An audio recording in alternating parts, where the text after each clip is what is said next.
Hello Barroz എന്ന ചിത്രത്തിൻ്റെ official OTT release അപ്ഡേഷനാണ് ഇന്നൊരു വീഡിയോ ഭാഗത്ത്. വീഡിയോയിലേക്ക് മുൻപ് വീഡിയോ ലൈക്ക് ചെയ്യുക, ചാനൽ സബ്സ്ക്രൈബ് ചെയ്യാൻ വേണ്ടി ശ്രമിക്കുക.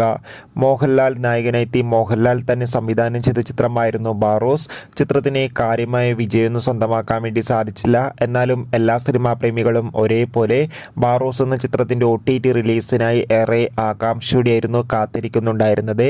ഫൈനലി ബാറോസ് എന്ന ചിത്രത്തിൻ്റെ OTT അവകാശങ്ങളൊക്കെ വിറ്റുപോയിരിക്കുകയാണ്. ബാറോസ് എന്ന ചിത്രത്തിൻ്റെ OTT അവകാശങ്ങളൊക്കെ ഡിസ്നി പ്ലസ് ഹോട്ട്സ്റ്റാർ എന്ന OTT പ്ലാറ്റ്ഫോം സ്വന്തമാക്കിയെന്ന് ഒഫീഷ്യലായി കൺഫേം ആക്കിയിട്ടുണ്ട്.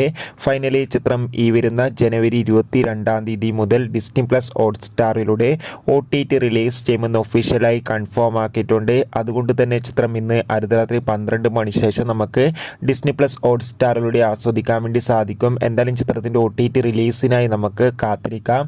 ചിത്രം കണ്ടവരുടെ അഭിപ്രായം കമൻറ്റ് ചെയ്യുക. കൂടുതൽ സിനിമാ വാർത്തകൾക്കായി ചാനൽ ഇപ്പോൾ തന്നെ സബ്സ്ക്രൈബ് ചെയ്യാൻ വേണ്ടി പരിഗണിക്കുക. ബൈ.